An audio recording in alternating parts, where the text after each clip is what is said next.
Good afternoon po sa inyong lahat. Batiin po muna natin ang mga katabi natin. Good afternoon. Nakakatawa akong makita ulit ang mga bata kasama mga matatanda.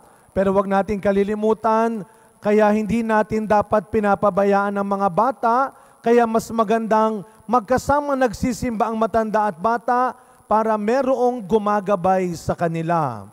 Kaya yun ang dahilan kung bakit mas mainam na kasama ng mga bata ang mga nakatatanda upang maging gabay. Ngayon po ay ika-28 linggo sa karaniwang panahon.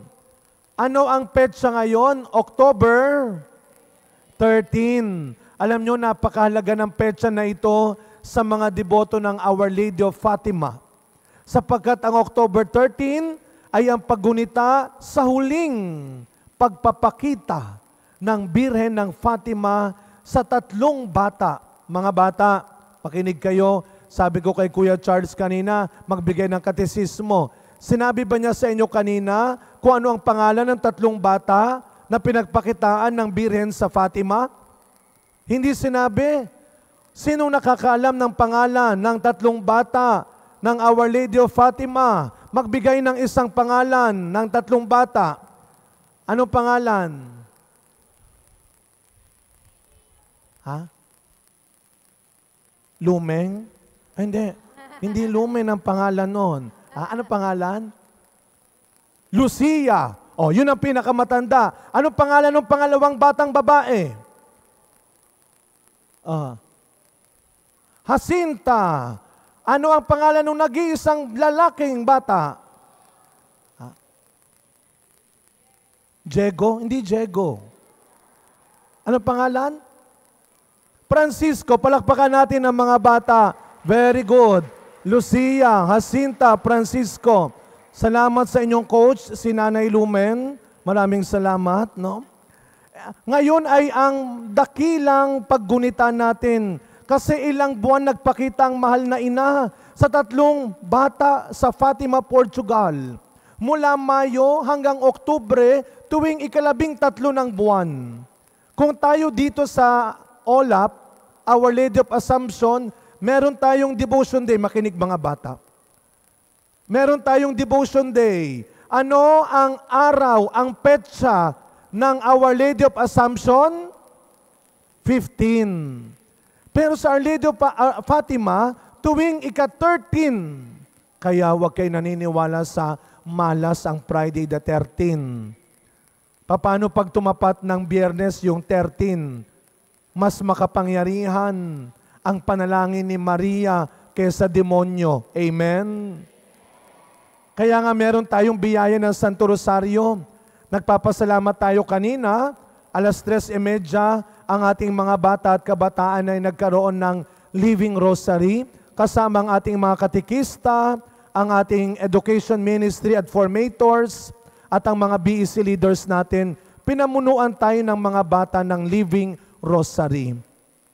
At mamaya bilang gantimpala, meron tayong mga bisita ngayon, ang Missionary Apostolate Group. Nasaan po kayo? I-welcome natin ang ating mga bisita. Tumayo po kayo. Ayan. Welcome po sa Our Lady of Assumption Parish. Mga bata, hindi kayo pumalakpak. Sila ang magpapa-Jollibee sa atin mamaya. No? O, diba? Yan. Biglang nabuhay ang dugo. Narinig si Jollibee. Pero very good kayong mga bata sa ating pagdarasal ng Santo Rosario. Alam niyo, kung ibubuod natin ang mensahe ng mahal na Birheng Maria sa pagpapakita niya sa Fatima, sa Portugal, 2 lang ang sinasabi ng mahal na Birhen. Makinig mga bata. Prayer, reconciliation, penance. Prayer and penance. Ano yung 2 bagay? Yan ang sabi ni Maria. Magdasal kayo ng Santo Rosario nang matigil ang gera sa mundo. Para dumating ang kapayapaan at magbalik loob kayo. Nangyari ang pagkapakita ng mahal na Birhen sa Fatima sa kalagitnaan ng kaguluhan sa mundo.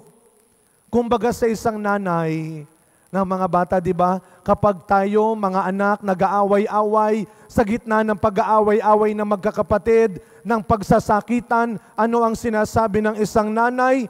Tumigil kayo. Pangalawa, huwag muna kayo maglapit. Pangatlo, lumayo muna kayo. Yan ang sinasabi ng isang magulang. Tumahimik muna kayo. Maglayo muna kayo. Yan ang sinasabi pag nagbabangayan, pag nag-aaway. Pero minsan sa sobrang inis ng nanay, ito naranasan namin ito ng kuya ko nung bata kami.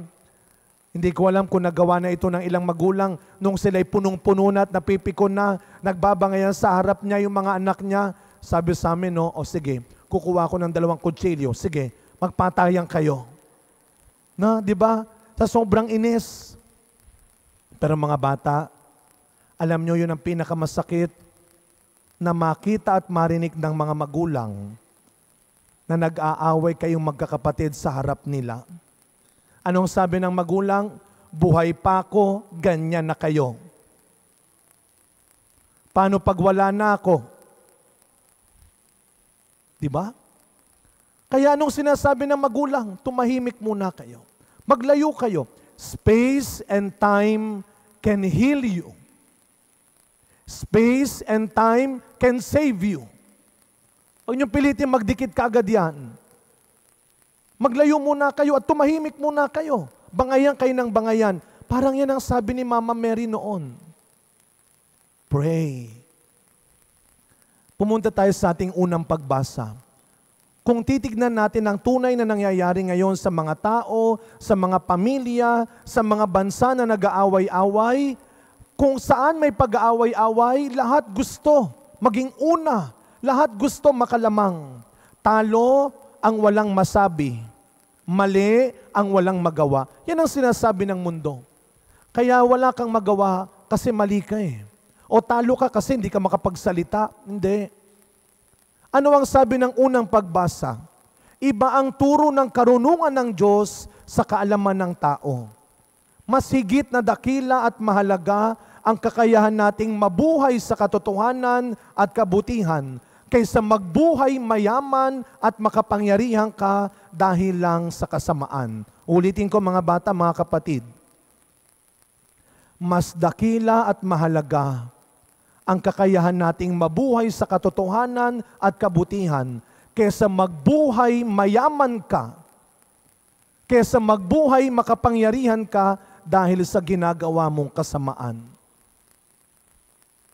Mga bata, alam ninyo, higit pa sa pagiging matalino, talented, sikat, ang sabi ng karunungan ng Diyos, mas makikilala ang isang batang may mabuting ugali.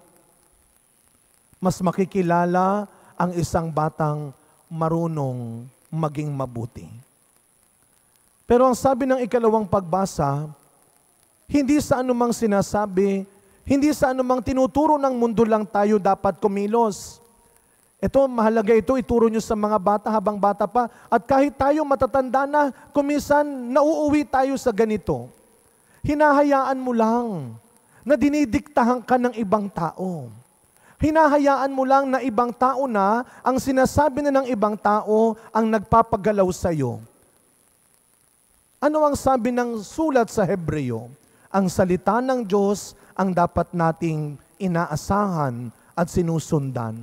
Kung nasanay ka na sa mga sinasabing masakit, masama, at mali ng iba, minsan nasanay ka na eh.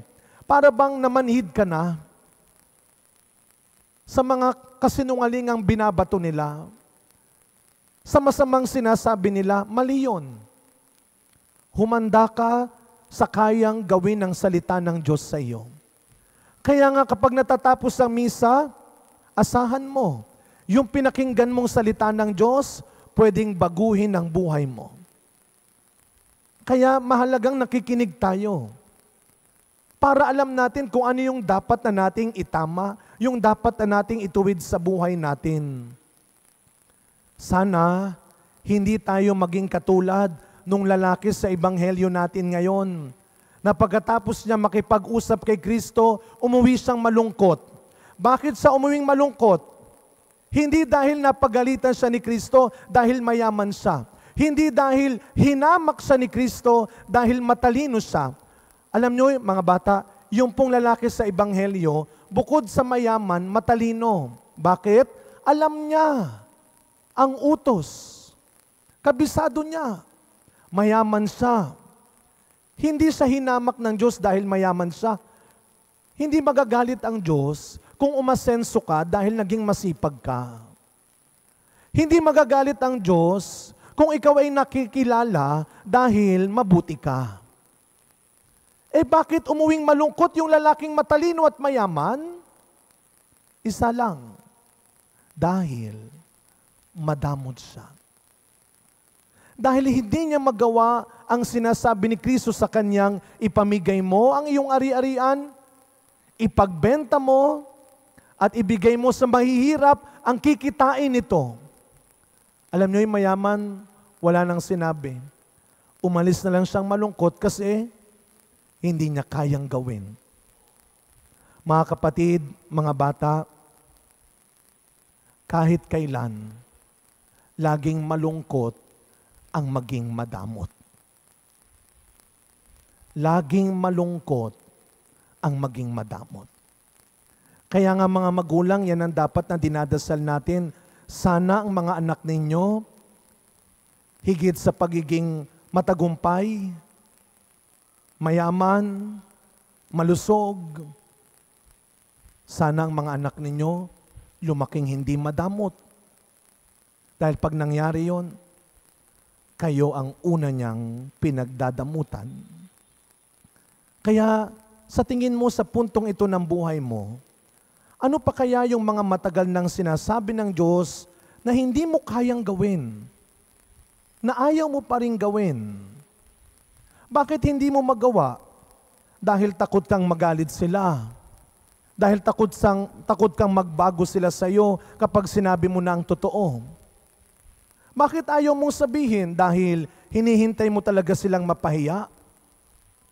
Hinihintay mo silang magkamali? Kaya sa pagpapatuloy na misa natin, mga kapatid, sa tulong ng ating mahal na ina, sana araw-araw, yung yes ni Maria ay maging yes natin sa salita ng Diyos. Yes na magpatawad na. Yes na magsabi na ng totoo. Yes na tumulong na. Yes na magbago na. Araw-araw, ang salita ng Diyos ay buhay. Araw-araw, pwede tayong baguhin at iligtas ng salita ng Diyos. Amen. Tumayo.